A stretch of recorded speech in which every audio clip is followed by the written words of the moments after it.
तो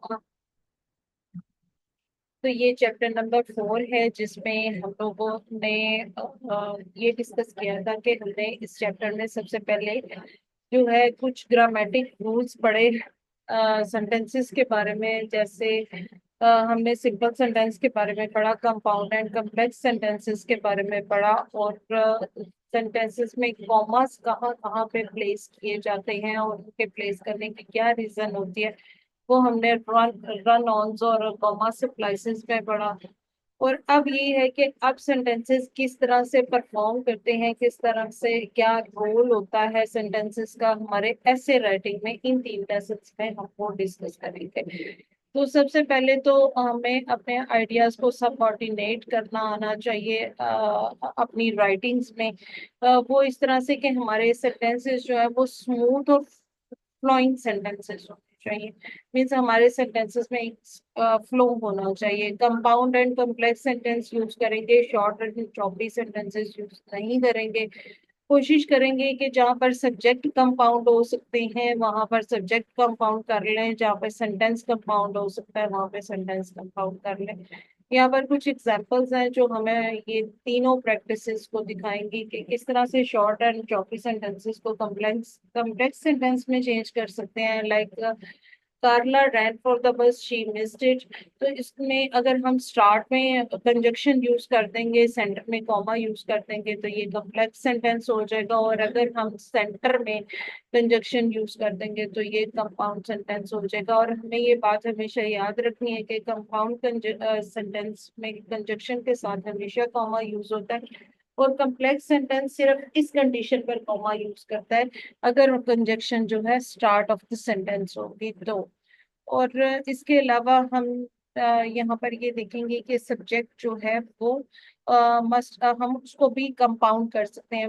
मीन्स यहाँ पर भी कार्ला है और यहाँ पर भी वही है, तो हम इन दोनों सब्जेक्ट्स को कंपाउंड करके सेंटेंस को भी कंपाउंड कर देंगे एंड के साथ। लेकिन एक बात ज़हन में रखिएगा कि अगर आप सेंटेंस सब्जेक्ट को कंपाउंड करेंगे तो फिर आपकी जो कंजक्शन है वो कंपाउंड सेंटेंस का रोल प्ले नहीं करेगी। क्योंकि यहाँ पर आपने सेंटेंस को कंपाउंड करके बेसिकली आपने यहाँ पर सेंटेंस को मर्ज कर दिया, कंपाउंड नहीं किया। तो उसके बाद हम जाएंगे कि अगर आपका सेंटेंस रिपीट हो रहा है, अपने सब्जेक्ट को कंपाउंड कर दें, और रेपिटिशन को भी आप कंपाउंड कर सकते हैं। जैसे कार्ला एंड डेव मिस्टर बस। और हम सिर्फ 2 सेंटेंसेस पर नहीं, अगर हमारे 3 सेंटेंसेस भी एक सिंपल सेंटेंस में कन्वर्ट हो सकते हैं तो हम उसे कर देना चाहिए। मीन्स हमारे जो सेंटेंसेस हैं वो प्रिसाइज होने चाहिए और फ्लोइंग होने चाहिए। अच्छा, यहाँ पर हम इसका भी ग्रामर में कोई ग्रामर फेज इसका भी होता है, वो पेपर में कैसे आपको नजर आएगा ये चीज यहाँ पर देख लेते हैं। कि आपके पास सिंपल सेंटेंस आएगा और आपके पास नीचे 4 ऑप्शंस आएंगे जिसको आपने चूज करना है कि ये फिल इन दी ब्लैंक्स की शक्ल में आपके पास आएगा कि आपने क्या इन चारों में से कौन सा ऑप्शन जो है इस ब्लैंक में फिल करने के लिए चूज करना है। और उसके बाद लेसन नंबर 5 में हम आइडियाज को मॉडिफाई करना सीखेंगे। मॉडिफाई आइडियाज में according to me, I know that my ideas, मेरा जो कंसेप्ट है वो इससे रिलेट नहीं करता, लेकिन इसके लिए प्रॉफिटेबल है, यूजेबल है। वो ये है कि मुझे लगता है कि अगर हम अपने सेंटेंसेस में एडजेक्टिव और एडवर्ब्स ऐड कर दें। एडजेक्टिव वो होते हैं जो हमारे सब्जेक्ट को डिस्क्राइब करते हैं। मीन्स हमारा जो यहाँ पर सब्जेक्ट है फ्रेंड्स, तो अगर हम इसको गुड फ्रेंड्स करते हैं तो ये आपने एडजेक्टिव यूज किया है। तो और इसी तरह एक्शन को जैसे यहाँ पे बॉक्स, हैवी बॉक्स है, माउंटेन्स की बजाय आप रग्ड माउंटेन्स कर लें। तो जो है ये माउंटेन्स तो रग्ड ही होती है ना, वो स्मूथ तो होती नहीं है। तो ये चीजें अगर आप इसको यूज कर लें तो ये जो है ये आपके आइडियाज को मॉडिफाई कर देती हैं ये चीजें। जैसे यहाँ पर आप अपने आइडियाज को डिस्क्रिप्शन अगर आप अच्छी दे दें, like we realise the weather would not cooperate, ये एग्जांपल बहुत अच्छी है कि sweating profusely at 9 AM we realise would be uncooperatively hot. अच्छा, अब यहाँ पे not cooperative is only means that के सिर्फ गर्म मौसम ही नॉट कोऑपरेटिव होता है, कोल्ड वेदर भी तो नॉट कोऑपरेटिव हो सकता है, आप उसको भी चेंज कर सकते हैं। Like feeling cold at 9 a.m. I realized the weather would be uncooperatively cold. और जो है यहाँ watching snow, watching a sign of snow in the weather, I realized the weather would be uncooperatively cold. तो आपने आप किसी भी sentence में अपना सेंसेशन ऐड कर सकते हैं, तो ये जो है वो आपका मॉडिफाइड हो जाता है। अच्छा जी, जब आप स्पेसिफिकली सिर्फ अपने सब्जेक्ट को डिस्क्राइब करते हैं ना, उस फॉर्म को कहते हैं इंटेंशनल मॉडिफायर। स्पेसिफिकली कैसे आप अपने सब्जेक्ट को डिस्क्राइब करते हैं, उस इसको डैंगलिंग भी बोल सकते हैं, डेंशलिंग भी बोल सकते हैं, जो भी आप बोले, और एवरीथिंग इज राइट। लेकिन ये जो टर्म है इसमें स्पेसिफिकली आपने अपने सब्जेक्ट को डिस्क्राइब करना है, लाइक ड्राइविंग द ट्रक। जब आप इसमें सब्जेक्ट ऐड करेंगे, ड्राइविंग द ट्रक एक्शन है, थॉट है, but subject is missing. when you add the subject into your sentence, it means that you are using then like modifier, like as we were driving that truck। ठीक है, और उसके बाद जो second part है इसका sentence, उसमें भी ऐड नहीं है, आप ये भी कर सकते हैं, आप स्टार्ट में ऐड करने की बजाय आप सेंटर में ऐड कर दें। Driving the truck we heard one of the boxes fell out, ये चीज है। Parking in tow zone, because we parking in tow, ये चीज। तो ये है कि जब आप स्पेसिफिकली ऐसा सेंटेंस जिसमें आप सब्जेक्ट ऐड कर पाए, आप सब्जेक्ट ऐड करते हैं, that you are using modifier. हाँ, अगर आप मॉडिफायर को गलत जगह पर यूज करेंगे तो वो मिसप्लेस मॉडिफायर हो जाएगा।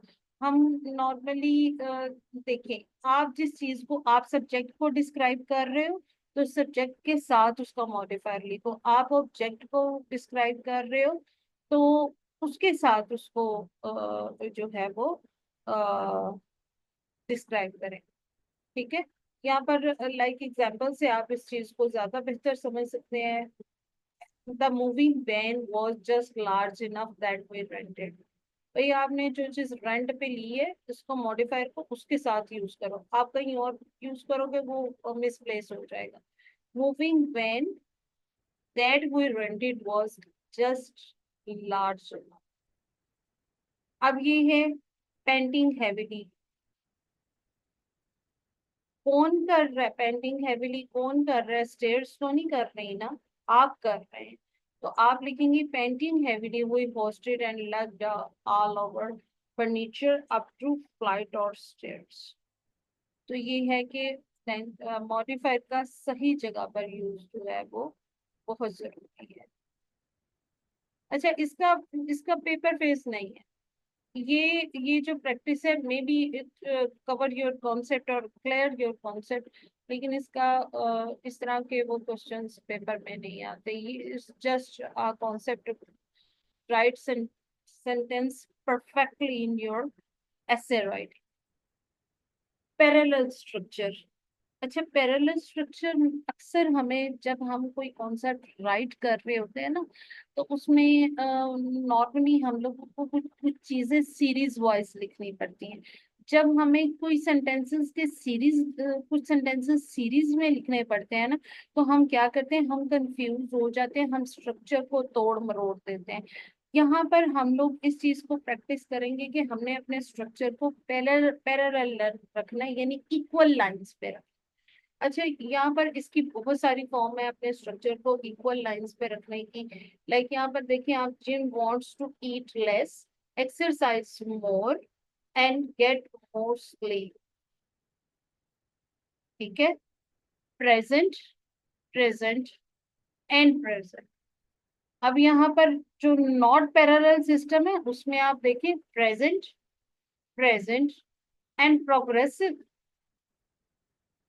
आप यहाँ पे फर्स्ट फॉर्म यूज कर रहे हो, यहाँ पर भी फर्स्ट फॉर्म यूज कर रहे हो, तो यहाँ पर आके आप प्रोग्रेसिव में चले गए, आपने आईएनजी यूज कर दिया, मीन्स आपने स्ट्रक्चर को फैला के रख दिया।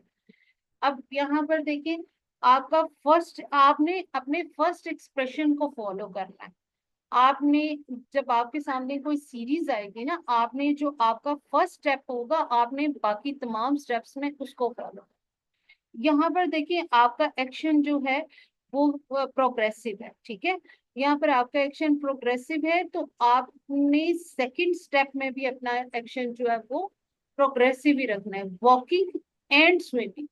यहाँ पर प्रोग्रेसिव है, यहाँ पे आगे आप प्रेजेंट हो गए हैं, नहीं, प्रोग्रेसिव देन प्रोग्रेस। और यहाँ पर अगर आप एडवर्ब यूज कर रहे हैं तो एडवर्ब को भी आप सीरीज वाइज यूज करें, slowly, sensibly and be careful. No, not at all, slowly, sensibly and careful. अच्छा जी, सीरीज में जो है वो एक चीज और होती है, ये चीज तो हमने प्रैक्टिस कर ली है कि अगर आप फर्स्ट फॉर्म या सेकंड फॉर्म यूज कर रहे हो तो देन नेक्स्ट जितनी बार भी फॉर्म ऑफ वर्ब का यूज हुआ है, आपने जो है सेम फॉर्म रखनी है। यहाँ पर वेंट यूज किया, यहाँ पर बाउट यूज किया, और यहाँ पर डूइंग नहीं यूज करेंगे, यहाँ पर डिड यूज करेंगे। फिर उसके बाद हाँ जी, preposition का भी आपने ख्याल रखना है। preposition ये देखें, on busy street, near traffic jam and polluted areas. मतलब ऑन की preposition यूज की, सेकंड स्टेप में फिर preposition के साथ बात की, फिर थर्ड स्टेप में आप preposition को कैसे, आपकी जो appropriate क्रिएट preposition है आपने उसको भी फॉलो करना है। आर्टिकल को भी फॉलो करना होता है। समटाइम हम आर्टिकल को आ और एन और द के इस्तेमाल को इतना वो इम्पोर्टेंस नहीं देते, तो ये चीजें भी पैरेलल स्ट्रक्चर में फॉलो अप होंगी। द जिम शूज, बाकी यहाँ पर स्वीट पैंट्स वैसे ही रह गया, और द शर्ट, तो फिर हम यहाँ पर भी द को यूज, तो ये जो स्ट्रक्चर है ये बैलेंस करना बहुत जरूरी है। और इसका वो नहीं होगा, इसका जो है वो स्ट्रक्चर पेपर फेसेस का नहीं होता, नॉर्मली नहीं होता, क्योंकि ये सिर्फ रिलेट करके आगे ऐसे राइटिंग से। अच्छा, नेक्स्ट जो है, नेक्स्ट अभी हमने इस पूरे चैप्टर में हमने सेंटेंसेस को डिस्कस किया है।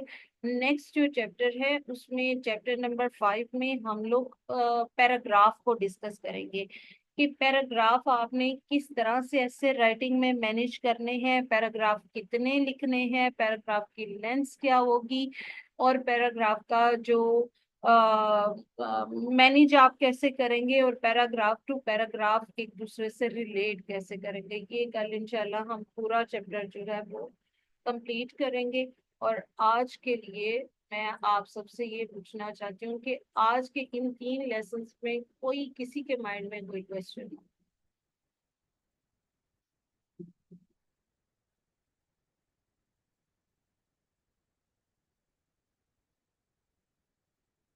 तरीश, बाहर शाम। No ma'am. Okay, thank you. Ma'am मुझे बाकियों की निस्बत ये थोड़ा मुश्किल लगा है, लेकिन हो जाएगा इंशाल्लाह। यस, ऑफ कोर्स हो जाएगा। आप इसको प्रैक्टिस करेंगे तो आपको प्रैक्टिस के दौरान भी अगर आपको कोई क्वेश्चन आपके माइंड में आए, आप मुझे मैसेज कर सकते हैं, कॉल कर सकते हैं, but only between 9 AM to 9 PM। Thank you.